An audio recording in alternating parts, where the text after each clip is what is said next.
Bien, pasaremos a otra patología producida por los cálculos, que es la coledocolitiasis. Ya la conocen, la presencia de cálculos a nivel de la vesícula, ¿no? A nivel del colédoco, que provienen de la vesícula, pero no solamente pueden ser provenientes de la vesícula. Si yo tengo un paciente que ha sido operado de la vesícula, hemos sacado, y después de 5 años viene el paciente ictérico, le hago los exámenes y le encuentro cálculos, ya esos cálculos no provienen o no se han quedado de la vesícula. Esos cálculos ya han nacido dentro de la vía biliar principal. Entonces tenemos dos tipos de cálculos en el colédoco. Los cálculos primarios, que nacen dentro del colédoco, ¿no? Y los cálculos secundarios, que nacen en la vesícula y migran hacia el colédoco.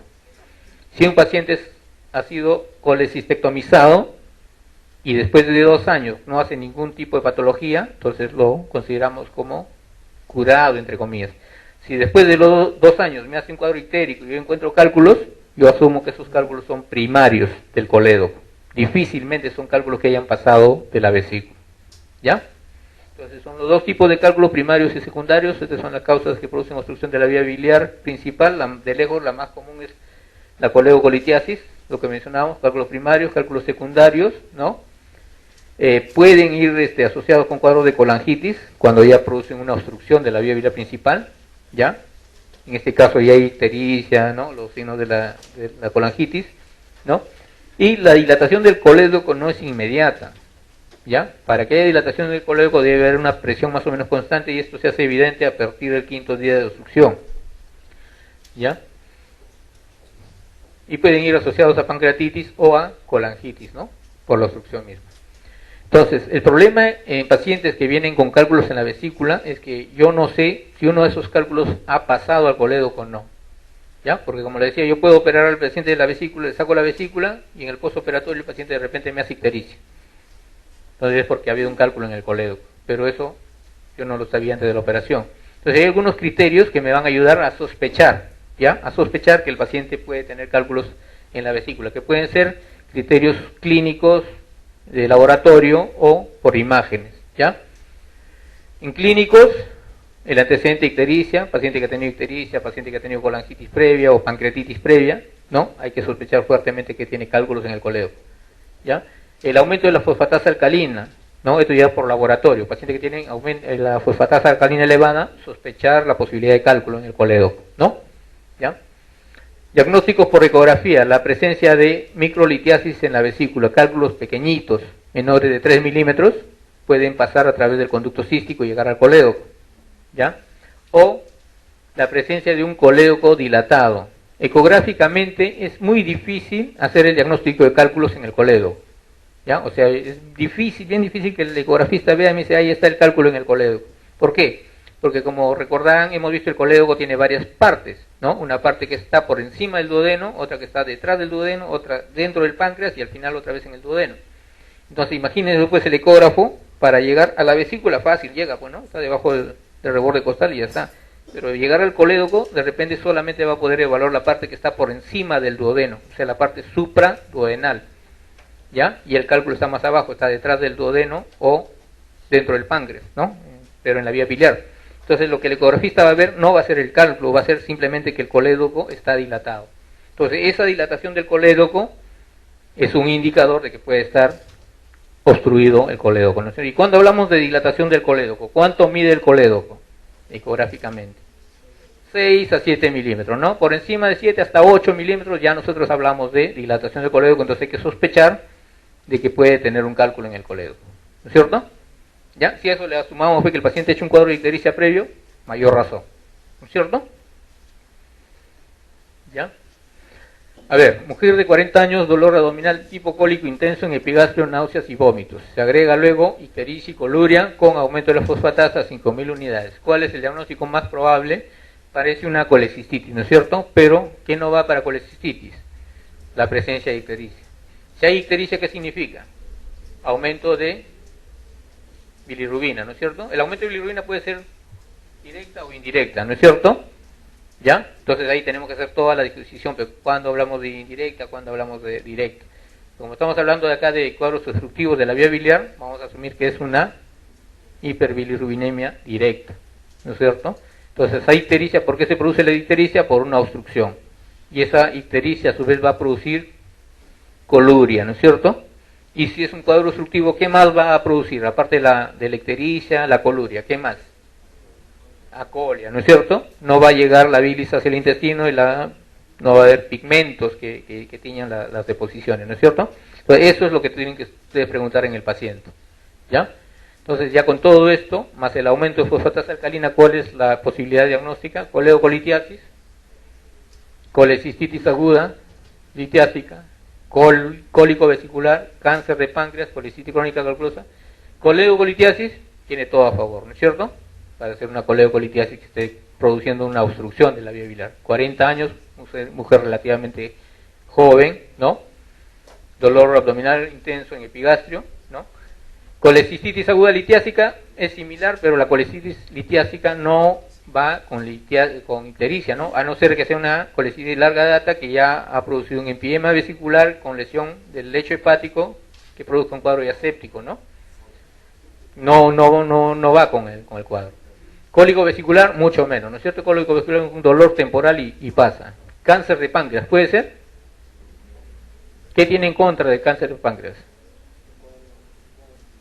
Claro, el cuadro es un cuadro agudo aparentemente y en una mujer joven, ¿no? Bien raro un cáncer de páncreas en un paciente joven, que no es determinante, ¿no? Pero es raro, ¿ya?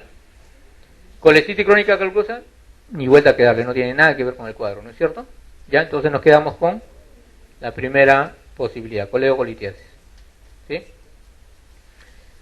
Igual, paciente de 45 años con antecedente de colecistectomía hace un mes, refiere continuar con sintomatología, dolor, vómitos, ictericia. ¿Cuál es el diagnóstico más probable?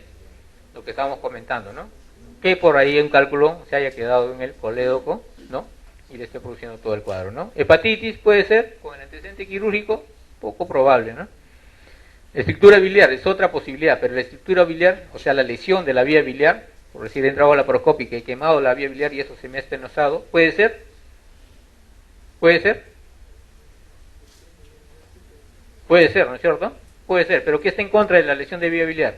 Que hace un mes ha sido operado, o sea, es muy poco tiempo como para que se establezca una lesión tan rápido, ¿no es cierto? Generalmente las lesiones de vía biliar regresan por los 6 meses al año, ¿no es cierto? Da tiempo a que se forme la estenosis, ¿ya? Siendo tan agudo, lo más probable es que sea una coleocolitiasis. Úlcera péptica complicada, está bien alejado del cuadro, ¿no es cierto? ¿Ya? No hay ictericia. Y pancreatitis aguda también podría ser, ¿no? Pero si sumamos el antecedente de la colecistectomía previa, ¿no? Ya esto, como primera posibilidad, tenemos que pensar en una coleocolitiasis residual, ¿no? Coleocolitiasis. El diagnóstico, hay varias posibilidades para hacer el diagnóstico, ¿no? Desde la parte clínica hasta los métodos ya por imágenes, ¿no? Y el procedimiento de elección para coleocolitiasis es la colangioresonancia. ¿Por qué la colangioresonancia? Hasta hace unos años el procedimiento de elección era la CEPRE. Todo paciente sospecha de coleocolitiasis, hacían su CEPRE, metían el contraste, veían el cálculo y en la misma CEPRE se le podía sacar el cálculo del colédoco. O sea, hacíamos diagnóstico y se hacía el tratamiento simultáneamente. Ahora no. Ahora primero tiene que hacerse una colangioresonancia, demostrar que el cálculo está ahí y recién después se hace el tratamiento a través de CEPRE. ¿Por qué? Porque la colangioresonancia es no invasiva, simplemente le tomo placas al paciente, demuestro el cálculo, ¿no es cierto? Y ahí hice el diagnóstico. Falta el tratamiento. El tratamiento de la CEPRE. ¿Por qué no la CEPRE como diagnóstico? Porque la CEPRE es un procedimiento invasivo. Entro con el endoscopio, llego a la papila, corto la papila y ese procedimiento no está libre de complicaciones. Puede haber hemorragia, perforación, pancreatitis, colangitis, ¿ya? Entonces, y de repente no encuentro ningún cálculo y le he producido una pancreatitis a la paciente o de repente una hemorragia. Entonces, para evitar esos riesgos, primero es colangioresonancia, ¿ya? Entonces, el diagnóstico o procedimiento de elección para coleocolitiasis es colangioresonancia, ¿sí? No es ecografía tampoco, ¿eh? La ecografía endoscópica en algunas situaciones, ¿no? Cuando son cálculos pequeñitos que están bien enclavados en la parte distal, donde no se va a poder ver bien en imagen por colangioresonancia, puede estar indicado. Vamos a ver por ahí, ¿ya? Y la colangiografía transparente hepática también es invasivo, ¿no? Hay que perforar la pared, llegar a una vía biliar, meterle el contraste y dibujar toda la vía biliar, ¿no? son invasivos. Y el diagnóstico intraoperatorio o postoperatorio a través de los tubos de drenaje, ¿no? Que puede ser transcístico o transcare. ¿Ya? Vean acá, esta es una colangioresonancia, vean la vesícula a este lado, ¿no? Acá hay unos cálculos, la vía biliar dilatada y acá una imagen, ¿no? Que corresponde a un cálculo, ¿no es cierto? A pesar de que esté el cálculo ahí, hay pasaje al duodeno, ¿no? O sea, no está haciendo una obstrucción completa, ¿ya? Acá igual, la vesícula, la vía biliar intrahepática, extrahepática y acá el cálculo, ¿no? Entonces, hecho el diagnóstico, recién paso al tratamiento, y el tratamiento es por papiloesfínterotomía, ¿no? Endoscópica. Este es el endoscopio, estoy llegando a la papila, le echo el contraste para hacer una colangiografía, ¿no? Y ven acá, no sé si ven algo más brillante, y alrededor como una canastilla, como una bolita acá, esa es la canastilla de Dormia, ¿ya? Normalmente eso no está así extendido, entra como un alambre bien extendido, y recién cuando yo llego, localizo el cálculo, abro la canastilla, ¿no? Jalo la parte distal y se abre como una especie de red que va a atrapar el cálculo y me va a permitir sacarlo hacia abajo y retirarlo hacia el tubo digestivo, ¿ya? Es el manejo más inocuo para el paciente en caso de coledocolitiasis, ¿ya? Siempre y cuando los cálculos sean posibles de sacar por esa vía. Hay cálculos que son de más de 1 centímetro, de una consistencia bien dura, que a veces es imposible sacarlos por esa vía. Solamente en esos casos voy por vía abierta, cirugía, abro el colédoco, saco el cálculo y tengo que volver a cerrar el colédoco, ¿ya? Pero de elección es la CEPRE más papilotomía con extracción de cálculo. Este es un examen ya sofisticado, es una reconstrucción tridimensional, vean, en 3D, ¿no? En base a tomografías con contraste, ¿ya? No es de mayor utilidad en la práctica, simplemente para ver la distribución de las vías biliares, ¿no? Y acá vean, esta es una endoscopía, vean, acá está la papila, ya la hemos cortado, este es un asa de alambre que viene dentro del endoscopio, que se calienta y va a ir cortando la papila, ampliando la boca, por así decirlo, de la desembocadura, ¿no es cierto? Una vez que he ampliado la boca, vean acá, y estoy sacando las piedras y hago el lavado de toda la vía biliar hacia arriba, ¿ya? Y eso es lo que les decía, ¿no? No todas las CEPRES para extracción son inocuas, hay un 90% de éxito, pero hay un 7% de complicaciones. ¿Cuáles son estas? Desencadenar una pancreatitis, una hemorragia, perforación, colangitis y en algunos casos estenosis. Como estoy haciendo un procedimiento, un corte en la papila, eso a la larga me deja una cicatriz y puede llevar a la estenosis, ¿no? ¿Ya? En pacientes que tienen coledocolitiasis y aún tienen la vesícula, una vez que he limpiado la vía biliar principal, ya recién puedo hacer la colecistectomía laparoscópica, ¿no? Y el paciente se opera y al día siguiente se va a la casa. Es menos traumática, ¿no? ¿Ya? Pero si son cálculos grandes que no puedo sacar por la vía endoscópica, entonces tendré que someter a una colecistectomía abierta más la exploración de la vía biliar, o sea, abrir el colédoco, sacar los cálculos y dejarle un Trendecker después de sacar el cálculo, ¿no? ¿Ya? Siempre cuando operamos una vesícula tenemos que ir pensando en la posibilidad de que hayan cálculos, ¿no? No como acá un cirujano le pregunta al otro, ¿alguna vez has visto cálculos como esos? ¿No? O sea, no recién en el momento de encontrarse con la sorpresa, siempre hay que estar preparados ante esa posibilidad, ¿ya? Entonces, dentro de la operación, aparte de lo que ya hemos mencionado, ¿no? De laboratorio, ecográficos que nos pueden hacer sospechar en cálculos, si en el momento de la operación encontramos una vesícula con microlitiasis, un colédoco dilatado, ¿no? O un conducto cístico dilatado, debemos sospechar la posibilidad de que ese paciente tenga un cálculo. Y si yo no quiero, es una paciente joven o un paciente joven y no quiero abrirle el colédoco, simplemente le dejo un drenaje acá, un transcístico, por ahí le meto el contraste y veo si efectivamente tiene cálculos o no. Si no hay cálculos, a buena hora, se terminó la operación, retiro el catéter, cierro el cístico y se acabó, ¿ya? Pero si hay cálculos, tengo que abrir el colédoco, ¿no? Limpiar la vía biliar de los cálculos y una vez que ya lo he dejado limpio, le dejo este dren de Kerr. ¿Conocen el dren de Kerr? Es como un tubito que termina en forma de T en la parte distal. Esa T queda dentro de la vía biliar y el resto queda hacia afuera para drenar la bilis, ¿no es cierto? Entonces estos tubitos, tanto el dren de Kerr o el transístico, yo los puedo dejar en el paciente y en el postoperatorio tomarles una radiografía de control, una colangio.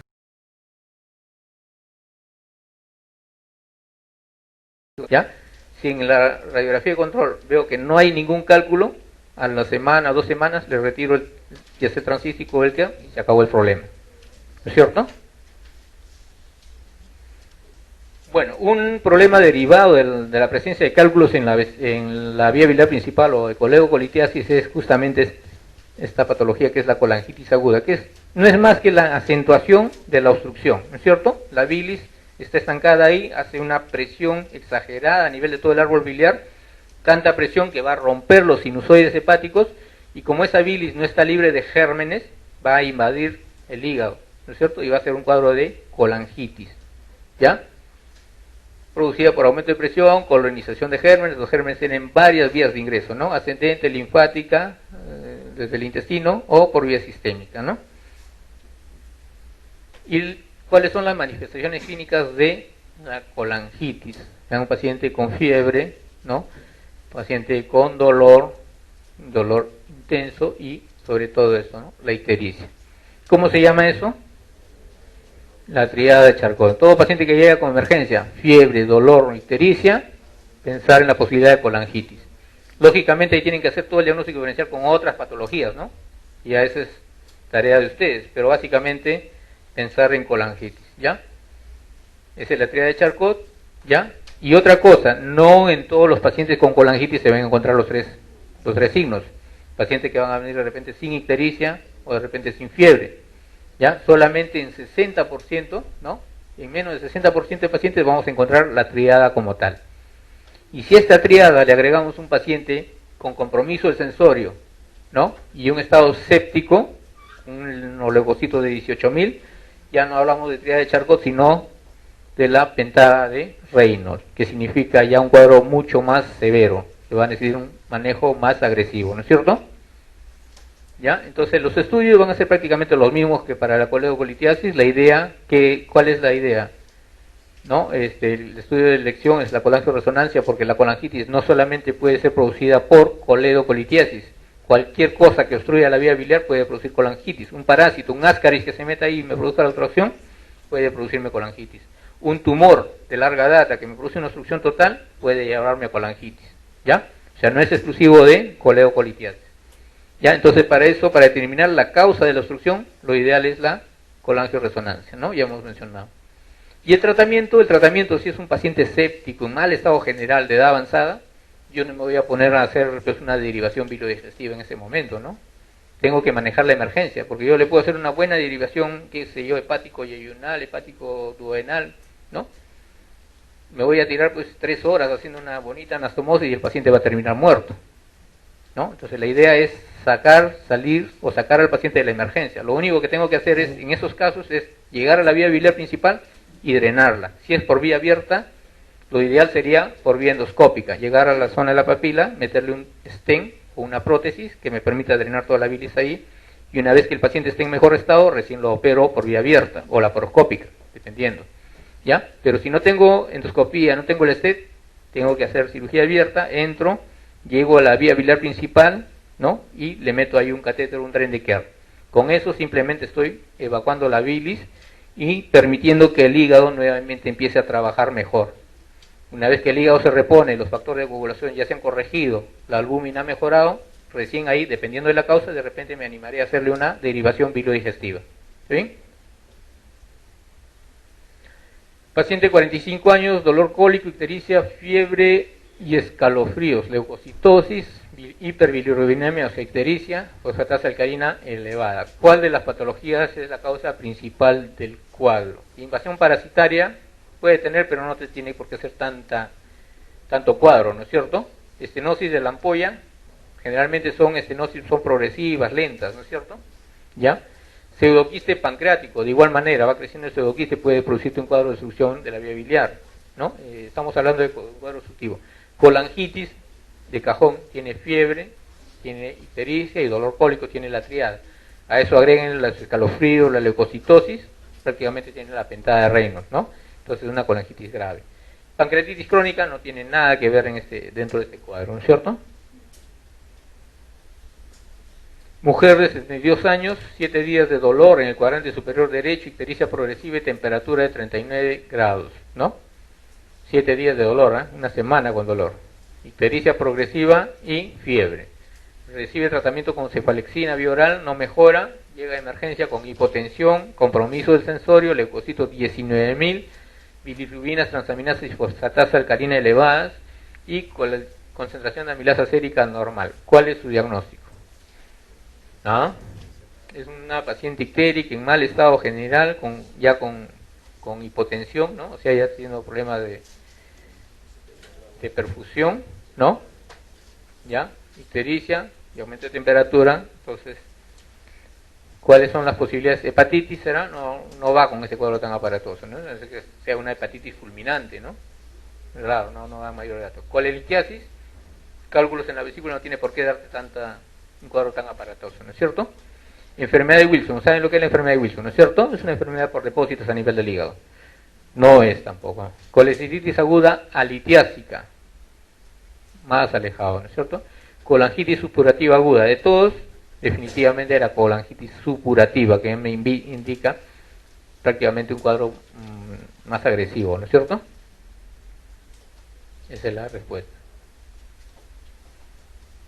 Otra patología derivada de los cálculos es la fístula colecisto-intestinal. Vamos a ser breves acá. Ya hemos mencionado que es la comunicación entre la vesícula y una parte del tracto digestivo, ¿no es cierto? Por presencia de cálculos generalmente de gran tamaño, ¿no? Que van a perforar la pared de la vesícula y van a llegar al tracto digestivo. Vean acá una tomografía. Acá está la vesícula por fuera y esto más sombreado, que parece un ojo, es el cálculo. Pero vean, ese cálculo ya está prácticamente dentro de el tubo digestivo, en este caso el duodeno, ¿no es cierto? ¿Ya? Entonces ya se ha establecido una fístula, una comunicación acá, ¿no? Ese cálculo va a pasar al duodeno y probablemente migre al tubo digestivo. Pero ven acá, aparte esta sombra, eso significa que aquí hay aire, ¿no es cierto? ¿Por qué se explica el aire? ¿Qué tiene el tubo digestivo? Tiene contenido intraluminal, secreciones, alimentos, qué sé yo, y también tiene gas, ¿no es cierto? Normalmente dentro de la vía biliar, sea vesícula, sea árbol biliar, no debe haber aire. Si encontramos aire a nivel de la vía biliar, tenemos que preguntarnos de dónde viene el aire y de dónde va a venir. De la cavidad peritoneal no va a venir de una parte del tubo digestivo, cualquier parte del colon, estómago, intestino delgado, que contenga gas, ¿no es cierto? A través de una fístula, ¿ya? Entonces, la presencia de aire en la vía biliar, ¿cómo se llama eso? Aerobilia, ¿no? O neumobilia, como quieran llamarlo, ¿no? La idea es que hay aire en la vía biliar o la vesícula biliar, ¿no? Entonces se perfora un órgano deficiente, no es frecuente, afortunadamente, la presentación de cuadro, pero generalmente asociado a cálculos grandes, ¿no? El duodeno es el más frecuentemente afectado, pero también puede ser el colon, el estómago y más poco o muy poco frecuente en intestino delgado. En 13% de estos pacientes va a presentarse el hilio biliar. ¿Saben lo que es el hilio biliar? Ese cálculo que ha pasado al tracto digestivo va a empezar a migrar, ¿no? Siempre y cuando sea intestino delgado, lógicamente, ¿no? Entonces el intestino lo empuja y ese cálculo va a empezar a avanzar. Si es un cálculo pequeño, lo eliminarán las deposiciones. Pero como estamos diciendo que las fístulas son generalmente por cálculos grandes, ¿no? Ese cálculo va a llegar un momento en que va a llegar a una zona estrecha y se va a atascar. Y va a producir una obstrucción intestinal, ¿no es cierto? ¿En qué zona? ¿Cuál es la zona más estrecha? La válvula ileocecal, ¿no es cierto? Que es más cerrada. Entonces llega el cálculo ahí, se tapona y el paciente empieza con distensión abdominal, dolor cólico, náuseas, vómitos. Eso es un hilio biliar, que va a estar dentro del diagnóstico de todo lo que es obstrucción intestinal, ¿no es cierto? ¿Ya? Entonces, paciente con obstrucción intestinal, ¿qué le toman ustedes? ¿Qué examen le piden? Radiografía simple de abdomen. ¿Qué buscan la radiografía simple de abdomen? Niveles hidroaéreos. Entonces el paciente con obstrucción, ya han hecho el diagnóstico de obstrucción, encuentran los niveles hidroaéreos. Pero si ven bien y de repente por ahí se fijan que hay aire en la vía biliar, entonces el diagnóstico ya está más dirigido a la causa de la obstrucción, ¿no es cierto? Lo más probable que sea un hilo biliar que ha migrado de la vesícula. ¿Sí? ¿Cuál es el hallazgo radiológico característico que se encuentra en un paciente con cálculo vesicular y perforación hacia el duodeno? Calcificación de la vesícula biliar. Se puede encontrar, pero no es lo característico, ¿no es cierto? Aire en el árbol biliar, definitivamente. Si hay comunicación con el intestino, tiene que haber aire. Evidencia de microorganismos formadores de gas en el retroperitoneo, estamos hablando de retroperitoneo, no viene al caso, ¿no es cierto? Aparición de asa centinela duodenal, no nos da ninguna característica, ¿no es cierto? No es característica. Defecto de relleno en el colon recto sigmoideo. Podría ser siempre y cuando pues sea una fístula colecisto colónica, ¿no? Que se haya perforado de la vesícula hacia el colon. Pero acá no se está hablando de una perforación hacia el duodeno. Por eso tienen que ver bien el enunciado, ¿ya? Porque si no dijera esto, también podría ser esto, ¿no? La presencia del cálculo te va a dejar un defecto de relleno a nivel del colon, ¿no? ¿Ya? Y vean acá lo que mencionábamos, vean, ¿qué es esto? Asas delgadas, dilatadas, ¿no? No hay niveles hidroaéreos, lógicamente, porque esto no es una radiografía de abdomen de pie, que es una tomografía. ¿Y el paciente cómo le hacen la tomografía? Chao, ¿no es cierto? Entonces acá no van a encontrar niveles, ¿ya? Pero vean acá, el hígado, vean estas sombritas, ¿no? Es aire dentro del hígado de la vía biliar. Entonces eso significa que ya, lo más probable que haya habido un cálculo en la vesícula, se haya comunicado con el intestino y ese cálculo haya migrado, y vean acá esta imagen, ¿la ven? Es el cálculo en la parte distal del intestino, ¿no es cierto? Es un hilio biliar. Lógicamente no se necesita una tomografía para hacer este diagnóstico, ¿no es cierto? Con una radiografía la pueden sacar, ¿ya? ¿Y cómo se maneja el hilio biliar? Simplemente pues buscando la zona de la obstrucción, ¿no? La identificas, haces un corte y por ahí extraes el cálculo y vuelves a cerrar la zona del corte, ¿no? O sea, una enterotomía más extracción del cálculo, ¿ya? Si ustedes le preguntan cuál es el manejo del hilio biliar, la respuesta es enterotomía más extracción del cálculo. No me van a decir colecistectomía, ¿no es cierto? La colecistectomía sería para solucionar el problema de la fístula, ¿ya? Pero si la pregunta le dicen hilio biliar, la respuesta es esta, ¿ya? Paciente de 40 años con antecedente de dispepsia y cólico biliar. Acude a la emergencia con dolor, distensión abdominal y estreñimiento, dicen, ¿no? Hasta ahí tenemos prácticamente un cuadro de obstrucción. En la radiografía de abdomen simple presenta imágenes de asas delgadas distendidas, imagen en pila de monedas y neumobilia. Prácticamente lo que hemos estado conversando, ¿no es cierto? Ya, asas distendidas, neumobilia o aerobilia, como quieran llamarlo, aire dentro de la vía biliar, eso significa fístula, ¿no? Entonces, la causa más común de obstrucción intestinal, en este caso, ¿cuál es? Vólvulo intestino delgado, adherencias, tampoco, ¿no es cierto? Hilio biliar, por todas las características que se han mencionado, tiene que ser la primera posibilidad. Colegocolitíasis no tiene nada que ver con obstrucción intestinal. El divertículo de Meckel puede condicionar una obstrucción intestinal, pero que no encuadra dentro de las características que se mencionan, ¿no? ¿Ya? Entonces la respuesta es hilio biliar. Y bueno, esto solamente vamos a mencionarlo rápidamente, las lesiones de la vía biliar. Les decía, en cirugía a veces somos muy avesados y por querer salir rápido colocamos las pinzas sin cuidado. Vean acá, estamos cogiendo la vía biliar y ya la estamos lesionando. Lógicamente esas lesiones muchas veces no se van a ver en el momento. El paciente se va a ir a su casa, a los 2-6 meses regresa ictérico, recién cuando ya se hacen patentes las lesiones, ¿no? Ya, acá hemos agarrado, vean, hemos cogido el conducto cístico, pero hemos metido tan profunda la pinza que hemos agarrado un borde del conducto hepático. En ese momento no nos hemos dado cuenta, el paciente no va a presentar mayor cuadro, pero a la larga va a venir con la lesión, ¿no? Es una clasificación, la de Bismuth, ¿no? Es una clasificación antigua de lesiones biliares, ¿no? Ahora estamos usando la clasificación de Strasberg, ¿no? Que es esta, en realidad bastante compleja, simplemente para que tengan conocimiento. Vean acá, es un paciente al cual estamos haciendo una colangiografía transparieto-hepática. En este caso, le echamos contraste a la vía biliar intrahepática y vean que acá se detiene el contraste, no baja hacia el coleo, ¿no es cierto? ¿Ya? Y a la inversa acá estamos entrando por abajo con un endoscopio, le echamos el contraste a nivel de la papila Sí, acá. Vean, acá a nivel, estamos con el endoscopio acá, echamos el contraste y vean acá una imagen lineal que se eleva hasta acá, hasta donde está la flecha, y ahí se corta. Esto es el colédoco hasta el hepático común aparentemente, ¿no? ¿Ya? Y ahí se corta. El contraste no sube más.